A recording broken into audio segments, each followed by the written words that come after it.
deal.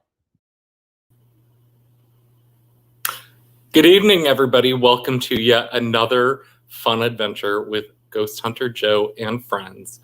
It has been the craziest 2 weeks and a long freaking time, it feels like. I feel like the world is finally starting to get back to normal, at least a little bit anyway.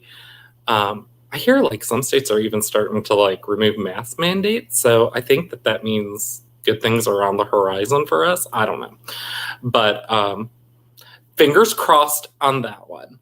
So, yeah, I'm kind of excited about that and excited to see where everything goes and whatnot. I want to go ahead and bring up Ashley a little early rather than, doing my whole little, hey, look at me, kind of stuff. So anyway, let's bring up Miss Ashley. How are you? What you doing, girl? Oh, not much. What are you doing? Oh, I don't know if you noticed, I'm in a different spot tonight. So I'm really hoping that, I don't have internet connectivity issues. Next. So, fingers crossed on that one. So far, so good, though. So, but, as my internet provider always likes to remind me. No deal! I mean. Just saying. We're not done with that button yet. Just saying. You never know. We're gonna get it. So, have some comments coming in. I do, and it really just warms my heart that people are wanting to spend their Tuesday evening with us.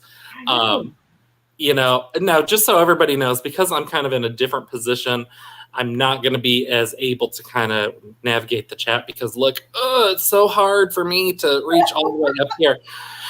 So, it's not ergonomically correct, but, but I do want to, recognize everybody because we're a family here. So, I really appreciate every single person that tunes in and that is supporting Midnight Wolf Pack. So I love that Vicky is here. Vicky is our trivia queen, so I'm glad that she is here. Nicole, I am so glad that you are here. I want to have a little talk about you here in just a few minutes. Oh. So you just hold that thought. Kathy, I'm glad to see you. Carrie Ann, I love that you love my no deal. I said Vicky already.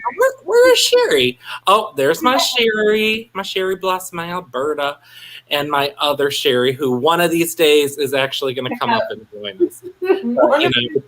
It just hasn't happened yet, but it's coming. It's coming. Didn't we meet her like one time? I feel like maybe we did. I feel like we did at Rosemont too. I don't know, but she's a friend, so. That's all that matters. So Sherry, thank you for being a friend. Kels, my little Boston girl. If you guys have not followed Kels on Instagram, she doesn't really post a whole lot, but you should talk to her. I love her accent. Grandma 6. Oh, Jennifer's saying they're still in lockdown in Ontario, Canada. Wow. I didn't know anything was happening in Canada. I don't know. Oh, and of course, my girl Holly is here. I love my Holly so much. I love my Holly. And Ace. Did I say hi to Grandma 6? I don't know. Yeah. I don't know if I did or not. Sherry just said she needs to be free. Free Sherry. No, hashtag free Sherry. Hashtag free Sherry. And let's just make a point that Jules actually noticed. Ashley, you didn't even comment on this, really. The font choice that I used for the background. I did notice that. I'm going to take you down just so everybody can see it because I think it's pretty. Look at it.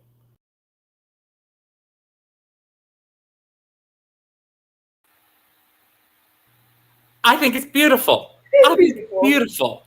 I'm proud of you that you're getting so like artsy with this now. Well, I got to be honest. Totally stole it off of Canva. I spent maybe about 5 minutes on it. Not even gonna lie.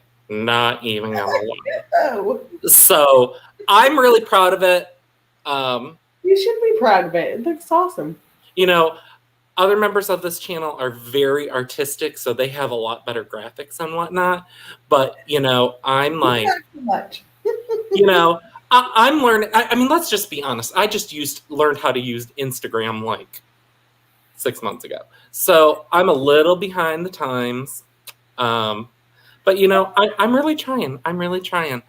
I also He said it's cute. I think it's cute. You know, it was actually supposed to be an electronic postcard. It was supposed to be an electronic postcard. I also want to say hi to my Sheila and my Brando. And I thought I saw Todd in here somewhere. The Todd. Jennifer, thank you for your positivity. Oh, that's your name. Everybody loves it. Look. So, you know, again, I appreciate that.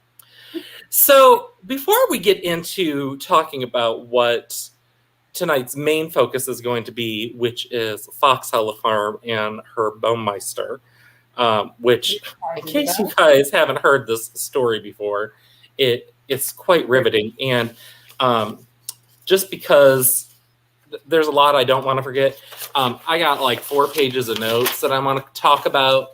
The psycho, the serial killer. It's really interesting. But what I want to talk about before, and Ash, I don't think I've really gotten a chance to talk to you about it even.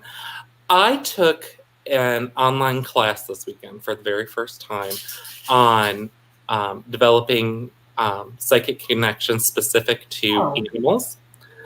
And it was sponsored by Sheila Allen, and I highly recommend that, or Susan Allen, excuse me. I'm sorry, Susan Allen. She is a medium. And what was great about this class is it was a donation-based class, and all of the funds went to animal rescue, which you know was a subject near and dear to my heart. That's awesome. But anyway, I learned so much in this class, and it was really helping me develop my psychic connections. Yeah. And there's going to be another class in March, and as the time gets closer, I will definitely be sharing that on my Instagram, because I think everybody should participate if that's something that you want to do. I really learned a lot, and I'd actually like to get Susan on the show at some point, just because it was actually the first class that she had done as well, or that she had delivered. But I really hope that,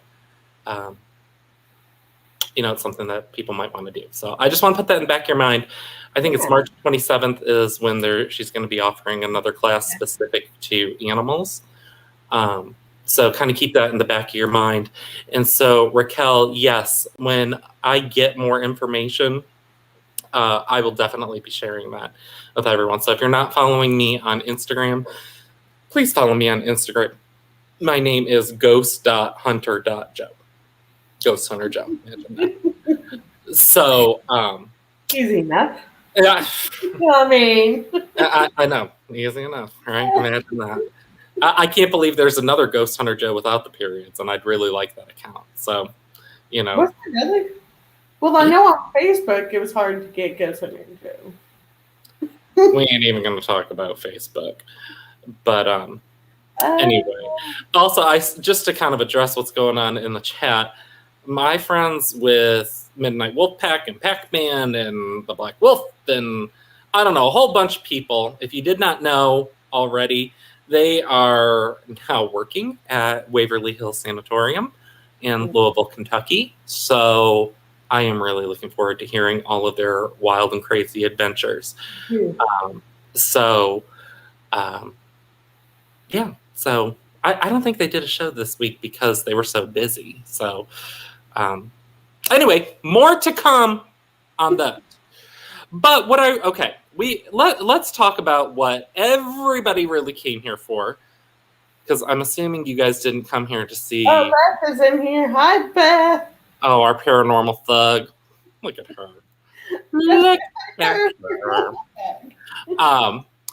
I don't want to spend a whole lot more time, kind of jib-jabbing, because I know you guys don't want to look at our ugly faces. So I'm going to show you some better pictures. We're going to talk today about Fox Hollow Farm.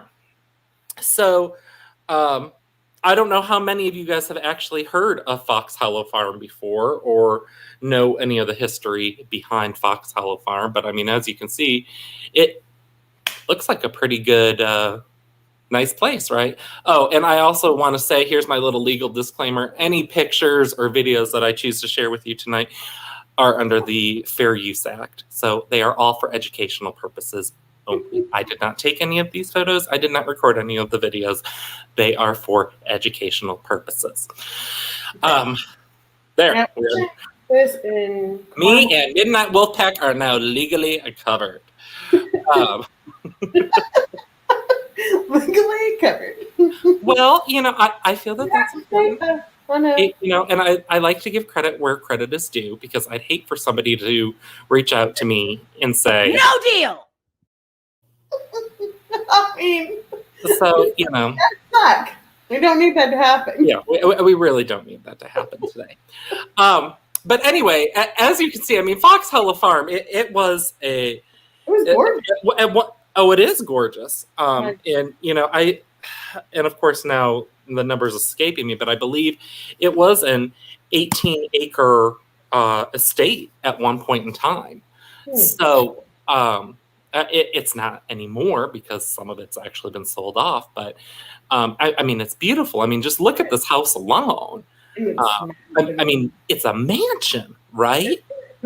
It's an absolute mansion. I wouldn't mind living there. However, the house was filled with secrets. It was filled with murder. And you can all thank this idiot who is on the screen right now. In fact, I don't even want to show my face. Oh, well, that just made it. No, you just made it smaller. I don't know what I'm doing. Oh, jeez. Leave it to me. I'm hiding. This idiot who's on the screen right now, this is Herb Baumeister. He's a psycho. He's a sociopath. And I guess I should say alleged. But for real, he's a psycho. And I can say, truly, he's a murderer. That is not alleged. That he is. Oh, Heidi. Hi, Heidi. Was my Heidi in here? Yeah. I just saw her post something. Heidi spills TV, allegedly. Yes.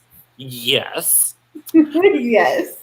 So, but it's not alleged. He's a murderer. However, the dumbass was such a chicken, he killed himself before he could be convicted. And we're going to talk all about that in his sick and his twisted life, and how he ruined and murdered the lives of several men.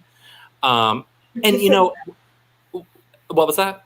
I said it's so sad, and how he did it too. Like it's very sad. And I feel like, and it goes along the lines of a lot of these serial killers.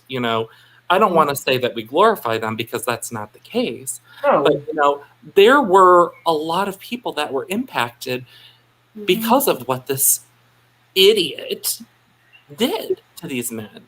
Yeah. And we're gonna talk about it more in depth. But I do want to give recognition to who it was that was actually impacted. And I have on the screen now a list of 8 different men who were identified as being murdered by Herb Baumeister. And so we'll talk a little bit about what I was able to find on them, because I do think that it's important that we recognize that these people had lives. They were very loved, and nobody should have had to have been brutally murdered like they were. So what we're going to show that here in just a little bit. But anyway, that's kind of my my 2 cents, just to kind of get it out there. This guy's an idiot. There. He's an idiot. And what's even more interesting about this?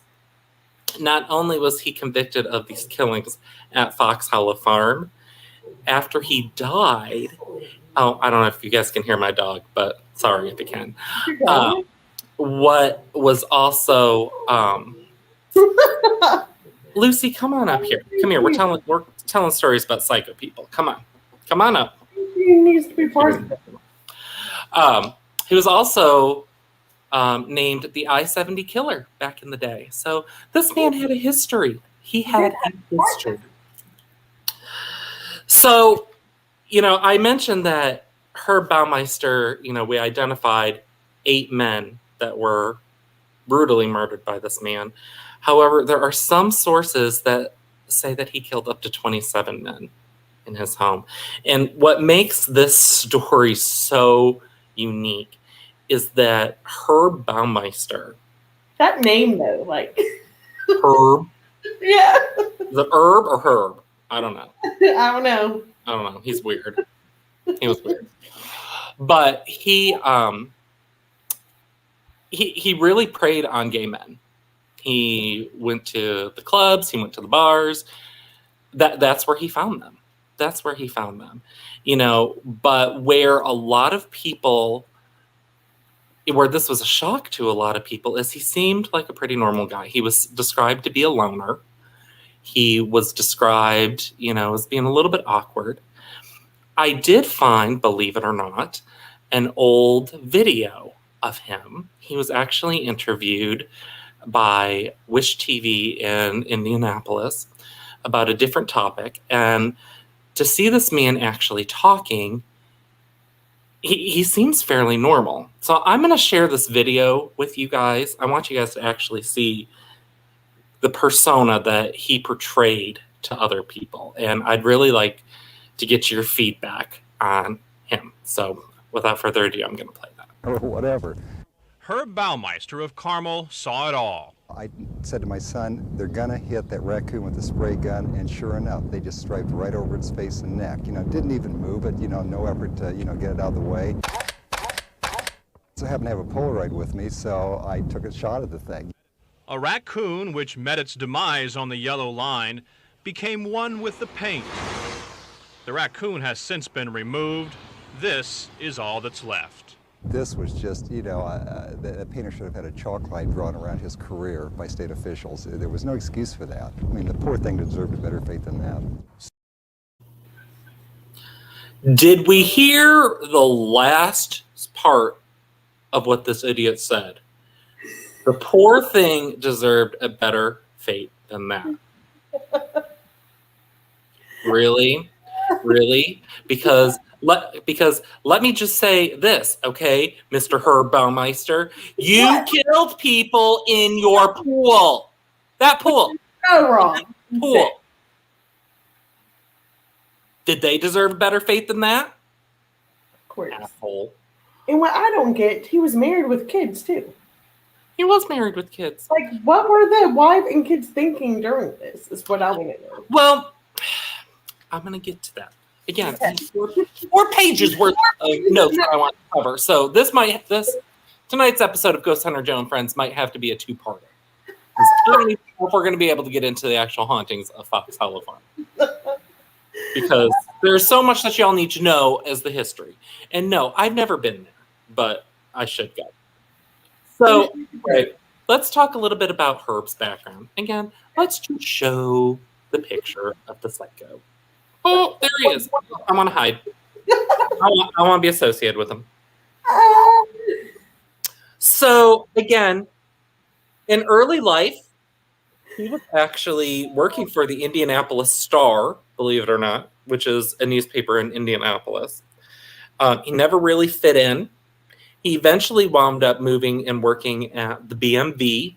Okay, I'm gonna take a picture for that. Imagine that, because I swear to God, the BMV is God's plan for hell on earth.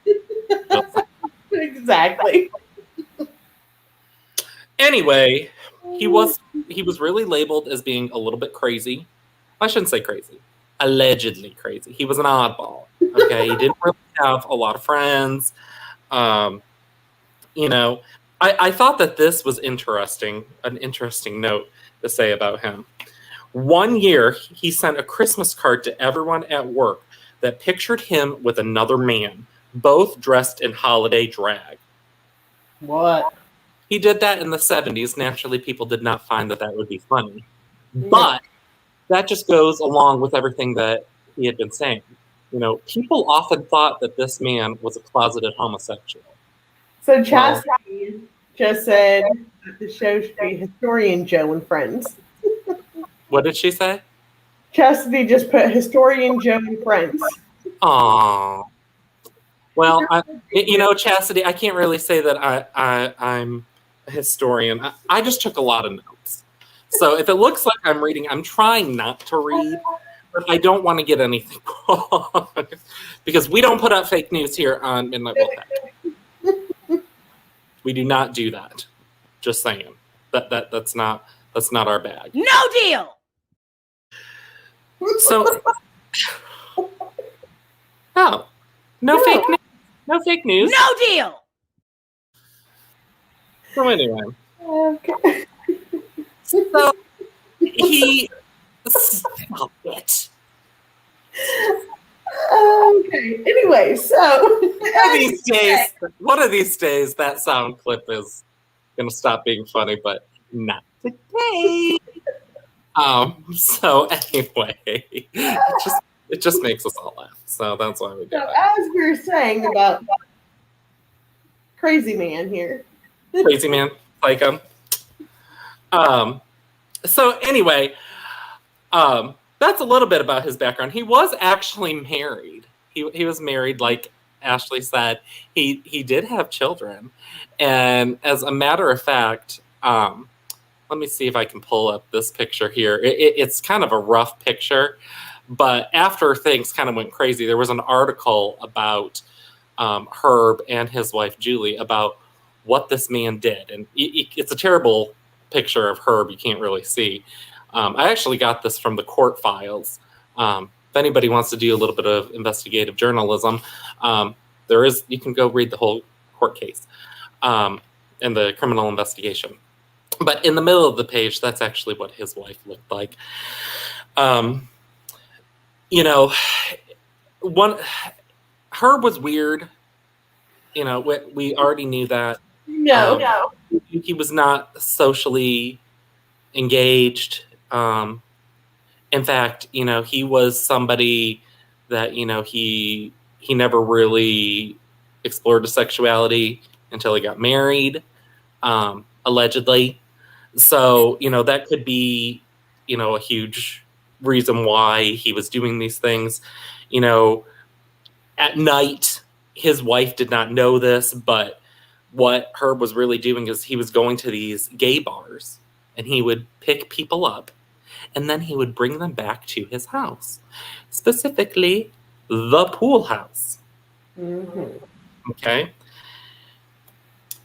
He also spent time in the pool house where he was just crying like a baby. Well, maybe it's because you were an alleged homosexual and you couldn't deal with yourself. I don't know.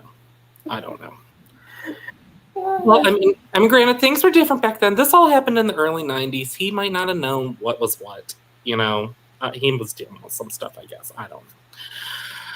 Anyway, what he would do after all of these, you know, these experiences, you know, he would kill these people. Sometimes it was in the pool. Mostly it was in the pool. But, you know, didn't necessarily have to be. He would engage in sexual activity with these men, specifically erotic asphyxiation, which for those of you who don't know, that's basically cutting off the airway when you're having sex. And he killed them. Then he would bury the bones in the field, in the woods. You know, that's where he would put them. Now, here's what makes it interesting. Oh, Herb. Oh, Herb. Herb's father was an anesthesiologist. Am I saying that word right? Okay, we're just going to say he was a doctor because I can't say that word. Okay, so because he was a doctor.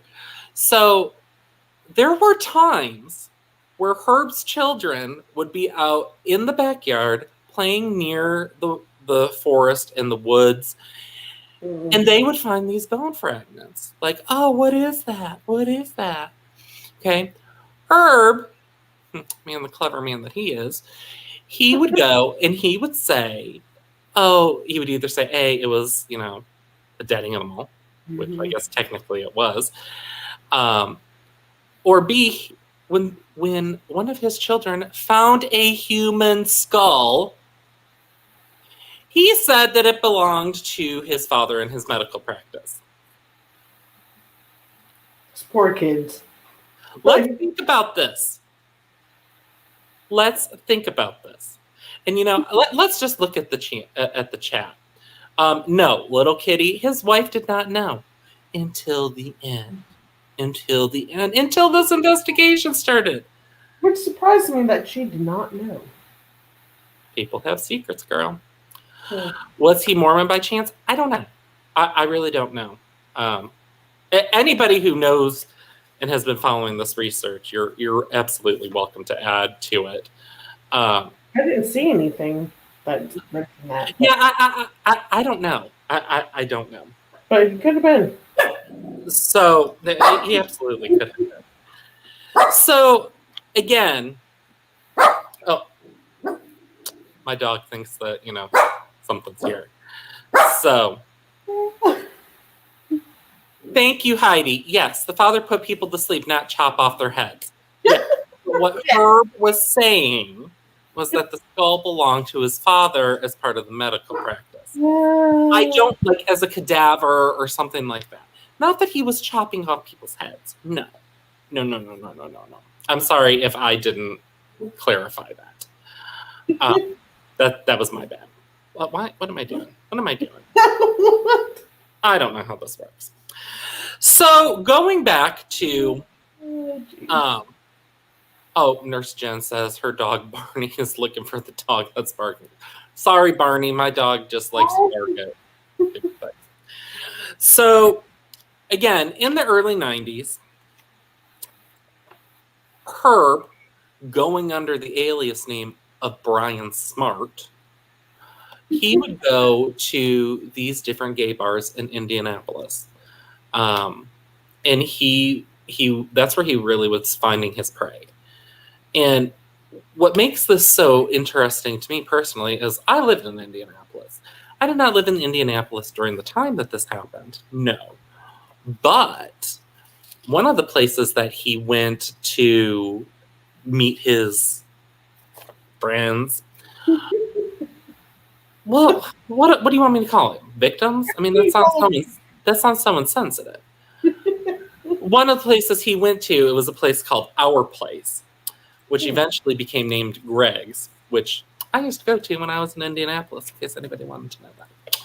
But anyway, that's another story. So he would meet these men at the bar, take them back, they'd do their thing or whatever, and then he'd kill them because he's psycho. So these men are all, kind of going about whatnot, not really knowing what's going on. He wound up killing a guy named Roger Goodlett. And what's really interesting, I have his obituary on the screen right now. And Roger was one of the 8 men that were identified as being one of his victims. And what's important about Roger here is, there's a couple things. He was 33, just so everybody kind of knows a little bit more about that. And just to kind of give him some more recognition, he also loved the movie Poseidon Adventure. So I don't know if anybody's ever seen it. I know I haven't, but that's just a little fun fact about Roger. But what's really important about the connection is it was actually Roger's friend that actually led detectives and the police to actually investigating Herb Baumeister. His family, they obviously were looking for him, but nobody else really seemed to care. He did have a friend named Tony Harris. Tony is very important. Tony is the one who got everybody connected and linked up together. He actually recognized, or he actually met, I guess I should say, Brian Smart, aka Herb, aka Psycho.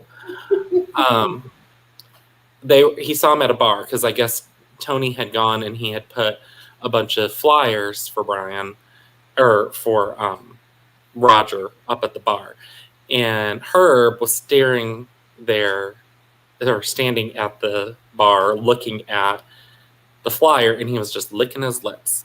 Okay, acting a little weird. Okay, that's kind of weird. So weird. Their lips at a missing person. Okay, whatever. Right. So Tony actually kind of got the feeling like this guy knows something. Okay, like they're somehow connected. So obviously Tony engages in a conversation with him. Okay, this is where I don't think I could be as brave as Tony here on this one, because Tony actually went back to Herb's house with him. He went to the same pool house where shit got real. Okay? They did their thing, whatever it is they did. I don't care. I'm not judging. Jeez. Okay?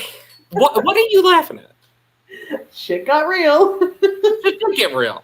Shit got real. Okay? I mean, again, how they could have gone and with Tony thinking, I don't know. You know, this man killed my friend. Right. I'm still going to go and I'm going to get it on. That I don't understand, but whatever. Shit happens, I guess. Anyway,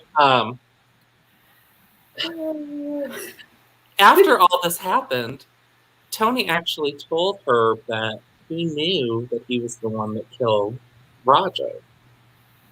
And Herb admitted it. He admitted it. In fact, yes. I know that part. Yes. According to the research that I was able to pull, yes, he absolutely did.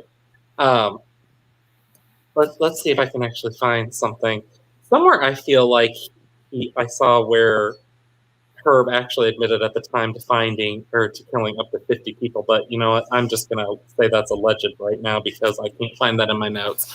So I might be getting that part confused. But yes, Herb definitely admitted to him that had happened. So here's the actual evidence or documentation that I found specific to Tony and Herb. The men then started to engage in sexual activity. A session of autoerotic asphyxiation ensued. Brian, aka Herb, especially enjoyed this. He relayed how he felt an enormous rush by taking men to the brink of death, watching their eyes bulge and their lips crack. Tony told Brian that he knew he was behind the disappearances, and he was going to go to the police. See, I told you, Tony communicated this. Mm-hmm. Okay. Brian laughed and said nobody would believe him. He had gotten away with it before. Why would this instance be any different?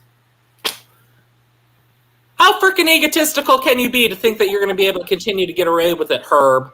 Right. Your name's fucking Herb. Okay? Oh. Sorry, we don't use that language on Midnight Wolfpack.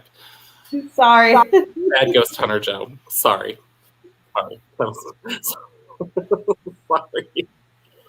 Anyway, but seriously, Tony actually went and told Herb that he knew that it was him. And he basically said, okay, here's where Herb went wrong in his little mind. Hold on, he let Tony go. He let him go. Now, I don't know what goes through the mind of a serial killer. I don't know. But why would you, if somebody's alleging this, I don't get it. and you have done it, why would you let them go? I don't know. So Heidi's saying he had money, Ghost Hunter Joe. Who had money? Who had money? Why, if he had money, why would he? If Tony had money, why would he let him go? I don't know. Maybe Heidi can explain. Heidi seems to know a lot about everything. Have you guys ever noticed this? She does. Like, oh, Herb had money? Well, Herb did have some money. He had to have money to live in this 18-acre estate. Yes, he absolutely did. However, things were not always good for Herb. Okay? He eventually wound up opening a couple Save-A-Lot stores. Save-A-Lot stores started failing. Herb wound up getting into some financial trouble. Herb really started getting into some financial trouble. And that's really kind of when things got really bad, and around the time that, it was all the pieces were connected together. His life was really kind of starting to fall apart. Eventually, what had happened, because the case always well, you know what? Hold that thought. We're going to get back there. Alberta, maybe it was the thrill of getting caught. I don't know. I don't know. I don't think he thought the cops could catch him. That is why he let Tony go. I mean, again, I just don't know. So, anyway, what happens after this? Okay, so Tony eventually goes back, after they got it on. Again, weird. But, it was weird. Yes. So they eventually go and they tell the police. The police wind up actually... What? Huh? I didn't say... Oh. The police wind up actually going. They wind up, looking and saying, okay, maybe we need to investigate this a little more. Okay. So they go to his house. The first time, they kind of are saying, we want to go investigate the property. He's saying no. Okay. But his wife said no. Well, obviously that didn't last very long at all. Lucy, I'm telling a story. This is important. Come on up. Thanks for the help. Tell the story. Well, I think that she thought she likes to she likes to be part of the conversation too. So why is Black Swan talking about she's faking cramps? What is she talking about? What? Who has cramps? I don't know. Okay. I'm doing a terrible job of keeping up the Sherry, exactly. That's a stereotype for serial killers. They're smarter than the police, absolutely. Mm-hmm. Heidi, I'm glad you stated it the first time because they got a search warrant. Heidi, would you like to come up and do this show? You seem to know. She can take it over for us. You know what? I'm just gonna drop the link here. If you just want to come on up, Heidi. You know what? Just come on up. It's fine. You can tell the whole story for us. But no, how does Heidi always know all this stuff? Like, for real? She does. I don't know how. She always seems to know. Like Googling as we're talking. She must be Googling as we're talking. Either that or she watches a lot of murder mystery shows. I don't know. That's possible. I really don't know. Oh, she's... Look at Heidi. No, you're doing great. Well, Heidi, if you want to come up and add something, you are certainly more than welcome to. You are more than welcome to. Heidi was a detective in a former life. She absolutely was. Now I lost my train of thought. Oh, getting back to the search. So yes, they did wind up getting the actual search warrant. let's see. I think I have a picture of something related to the search. Let me see here. Oh, yeah, FBI cadaver search. Oh, look. Okay, this is really kind of hard to read, but, as you can see, a lot of it has been redacted. Let's see if I can make this bigger on my end. One of the things they found is you'll note in the red circled thing, they started finding, yes, there were human remains in large holes. Subject killed at least 7 gay males whose remains he disposed of on a large estate he owned in Hamilton County, Indiana. So they wound up doing that. But not before they did that. Once the police actually started coming and getting involved, our good friend Herb, well, I shouldn't say our friend, our psycho friend Herb, there he is again. He wound up fleeing to Canada. Do we have any people from Canada here in the room? Typically, people from Canada are really nice, so I've been told. I know that's not always true, but I've heard that people from Canada are nice. But anyway, you know what he did?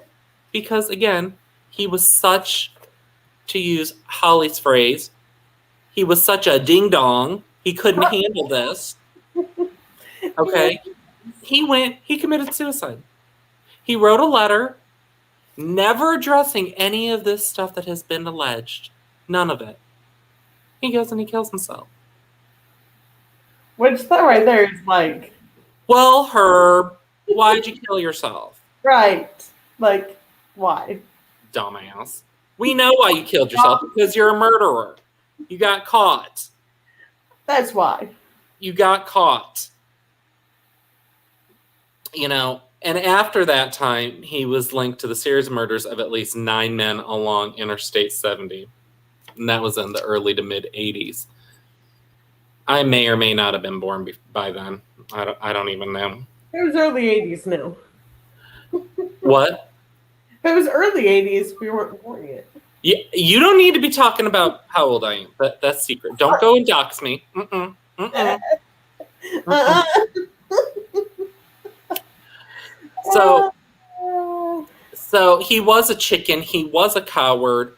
Mm-hmm. And Special Investigative Reporter Heidi Black would like us to remember that there was a dog sensing Herb. Yes, there was. And I actually, at one point, had a picture of the dog, and I also had like a little report with his name, but I did not say it because I did not think that anybody was going to bring that up. So shame on me. I should have kept it. But Heidi already knew. Heidi was absolutely right. So naturally, like a lot of different serial killer things, oh my God. What? Herb is stupid. If he wanted male interaction, he probably would have loved jail. This is true. I mean, Sherry's not wrong. No. Just saying. But, not unlike a lot of serial killers, naturally, Herb had friends. And his friends were surprised. So I want to play you guys a little clip, again, also courtesy of Wish TV. They don't know that I'm using it, but thank you, Wish TV. We appreciate it. I'm going to show you the clip. You're going to see pictures of the earlier clip that I had showed, but they're going to be talking a little bit about him. So let's play that. Describe him as a man who had nervous tendencies, a fairly explosive temper, and a strange sense of humor. He was just a major prankster, and with that in mind, he just, anything for a laugh he would do, but on the other side, he was still pretty compassionate too. He didn't want to take him to too far extremes to hurt anybody. Randy Hartley worked with Baumeister for several years at the Bureau of Motor Vehicles. So did Alan Fishburne. I was shocked. I was mortally shocked because in knowing her for the past 15, 16 years, I found him, as a spontaneous, do any type of thing person within, certain reasons. Police found the remains of 5 people on Baumeister's Hamilton County estate. Last week, Baumeister killed himself in a park in Ontario, Canada. Investigators have told News 8 he shot himself in the head, leaving a suicide note that discussed many things, but not the discovery of the bones at his estate. Police have not publicly identified Baumeister as a suspect, but privately, officials have told News 8 he was under suspicion. I just thought that was an interesting clip. You know, again, we had no idea. We don't know why this man was, you know. And I guess, you know, that brings a bigger question, doesn't it? How can we never know these things? I mean, the man obviously had a mental illness. Granted, we do have a mental health crisis in this country. I am certain of that. You know, but I mean, it's really sad. Nobody knew. I mean, the man had, you know, a wife, he had children, you know, he had a couple businesses. Granted, they, you know, were starting to fail, you know, and that's really one of the reasons that he said in his suicide letter of why he committed suicide was, you know, failing businesses, failing marriage. You know, well, dude, maybe your marriage was failing. Because of what you did. Or because you were really attracted to men. Or that. I mean, it's just a thought. You know, I mean, you lied. You know, it's almost like he couldn't accept himself and he couldn't, you know, accept what was happening. And for some reason, I mean, he liked seeing people being brought to the brink of death. I don't know how you can do that. I don't know how you can consider yourself to be a human and do that. I think that's disgusting. It is disgusting. You know, we're going to have to spend another episode of our show talking about the actual hauntings there because we don't have, you know, all the time. But, you know, hang on. I was just reading the chat. You know, again, you know, there's a lot of stories about why this place is haunted.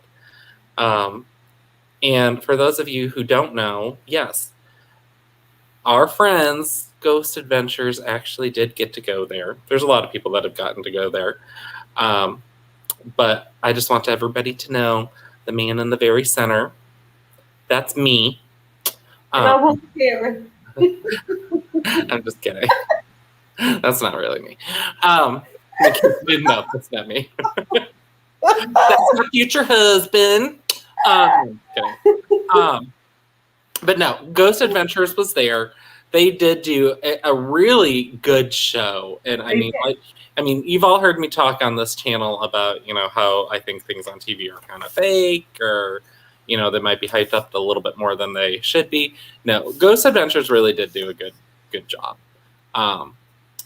You know, they actually got to interview somebody who used to live in the house.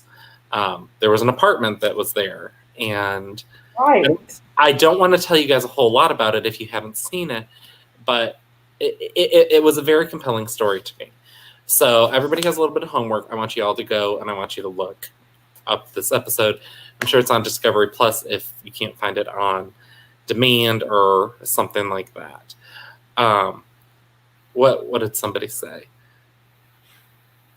I just assume they're all killers and rely on my Ring camera. Holly, yes, you should rely on your Ring camera. Yes. If you don't have a security system, get a security system. Get a security system. It is important. I know you want to hear about the ghost stories, but we just don't have enough time today. And I am working on trying to get possibly one of the detectives who was on the case to come back, because I think that would be really interesting. I did not know I had that connection until yesterday, so there was just not enough time to make him to come on. Nicole, yes, our show is typically on 8 Eastern on Tuesdays. Every once in a while, we might adjust the time accordingly. But typically we come on 8 Eastern, 7 Central, and we have fun. We don't always do serial killer shows, but Ashley and I were talking. This is really we think this might be our niche, so we're going to start doing a little bit more investigative reporting and reporting this out to you. And, we really like to show like evidence and pictures. So, especially now that I know how to do it. See, I'm getting better on this. KK, I appreciate that you could listen to our stories all night. And Sherry, yes, we will absolutely do another show on this, because I don't feel that I've done justice to reporting this. I've given you just an overview. I didn't even talk about like half of the things that were in my notes, because we just wound up talking about a lot. But I want to show again too, I don't know what Heidi is questioning, but what is she questioning? I don't know, but Heidi's coming on the next show. She's going to be the co-host, Ashley. I'm sorry. She apparently knows way more about this than we ever could. I'm just kidding, Heidi. I love you. What I do want to do, again, just because I think that it is worthwhile, I think we need to give respect to at least the 8 people who were identified as being his victims. So Manuel Resendez, Alan Broussard, Jeff Jones, Richard Hamilton, Stephen Hale, Roger Goodlett, Mike Kieran, and Johnny Bayer. Manuel, he was 31 when he passed. It took about 3 years for him to actually be identified. He went missing in 1993. He was not identified until August of 1996. That, I think, is terrible. It was a month after Herb had actually committed suicide. He was a children's counselor. Alan Broussard, he died at age 28. I was not able to find anything about him specifically. I already mentioned Roger Goodlett. He was 33 when he passed. He loved the movie Poseidon Adventure. His family also believed that he had high-functioning autism. Richard Hamilton died at the age of 20. Stephen Hale died at the age of 26. Jeff Allen Jones died at the age of 31. And Michael Kieran died at the age of 46. Another person who is not pictured up here is the name of Eric Roediger, and I'm probably saying that name wrong. They were never able to actually confirm that he was a victim, but he did go missing. And again, so interesting is their ages were also widespread. It was like 20s to 40s. There was not, Well, but I mean, if you think about it, though, what age do a lot of people go and hang out at the bar? In their 20s. Normally the young, yeah. So I mean, 1, 2, so half of them that were identified, yes, were in their 20s. 3 of them were right. In their 30s. One was 30s, right? So I guess the majority were in their 20s, I guess, yeah. Yeah, Michael Kieran was 46. So I guess he is maybe a little bit different. But and Heidi said part 2 next week.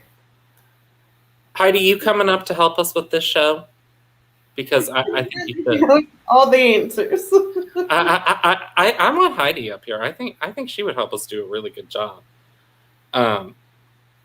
So, it just that is my one kind of pet peeve again about all of these serial killers. We don't do a good job of recognizing the people that were affected and the families that they left behind. They died far too young.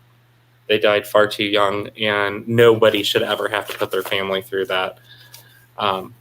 So to that, we definitely honor these men that were impacted. And, for the people that were affected by the I-70 killer, also Herb. Also the same. I think that that's very tragic. I think that it's awful that we weren't able to connect the dots. And I don't really have the information on how they were able to connect the dots. but maybe we'll have to do in part 2. Maybe we'll have to do that next week, or next week, or the week after.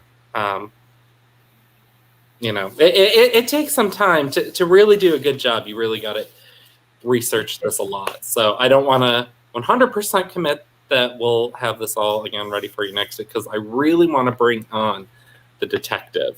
I think that's really important. That will be so nice to have. And then I really want to get into the hauntings of Fox Hollow. So there is going to be more to come. I mean, just simply covering Herb tonight was just, soon. You just get a sampling of what's to come. With that being said, we do have some extra time. If anybody wants to come up and kind of give their feedback on anything, or they just want to add anything, this is Ghost Hunter Joe and Friends. So if you think that everybody is our friend. Heidi did 3-part series. Heidi wants us to do a 3-part series? Good Lord, girl. It probably could be done. It probably could. Then Holly said, yes, the detective, please. I will work on the detective. Supposedly, one of the people that I used to go ghost hunting with in Indianapolis knows the lady who is married to the detective. And this lady is into the ghost hunting world. So I think that would be awesome. If we can make that connection. So fingers crossed, y'all. And to Raquel, don't be bummed that you missed this. This will be on replay. We're going to keep adding to it. And what I'd really like to know too, because I think a lot of the people are in here are very much into, the murder mysteries or the serial killers. And, I am too. I just also like to have that paranormal twist as to, why a place might be haunted. So if you guys can think of, a haunted place that, there were some murders, there were some creepy people, we definitely want to know. So send me a DM. Wait, Holly said I have a crazy case for you. Holly, I would love to know about it. Let me just tell you, if you don't know, Holly already has a lot of crazy cases anyway. I don't want to share her business, but she was telling me a story the other day, and I'm sure it's funnier in my head, that involved a chili dog. What? Yes. Criminal activity and a chili dog. Okay, I can only imagine. So that's that. So Sherry, yes, you've been binge watching Dateline stories. That's probably a good place where we should get some of these. It actually is. That's research on that. That's actually not a bad idea. That's not a bad idea. It really isn't. And Raquel, no, it was not a spooky chili dog. It was not a spooky chili dog, but it was just somebody threw a chili dog. That's all I'm gonna say. It's just, you know what? Go follow Holly on Instagram. Ask her. Maybe she'll tell you. Maybe she'll tell you. Well, with that being said, I don't want to keep anybody else too long.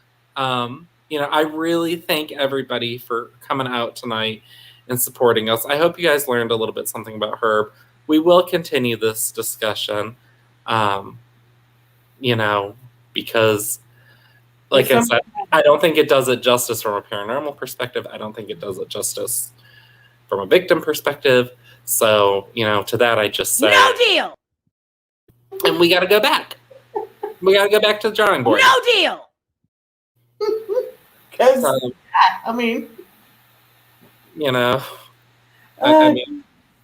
that's all I gotta say. Kathy, what did Kathy say? My mom worked at a sanatorium in the 50s. Ooh, Kathy. This may be something we need to talk about. Do you have any evidence? I would love to hear about that. Right?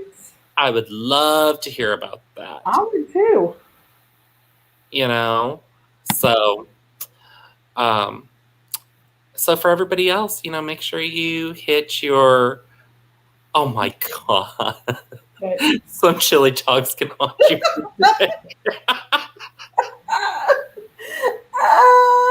That's true, though. I mean, that is true. That's why when I see a chili dog, chili dogs, No deal. I was waiting on that. I just look for reasons to hit the button. I really do. I really. Oh, Kathy said she'll send you information through IG. Awesome, Kathy. Awesome. Thanks, Kathy. All right. All right, guys. We are going to sign off. I love you all. Thank you all for spending your Tuesday night with us. And just remember, No deal. bye.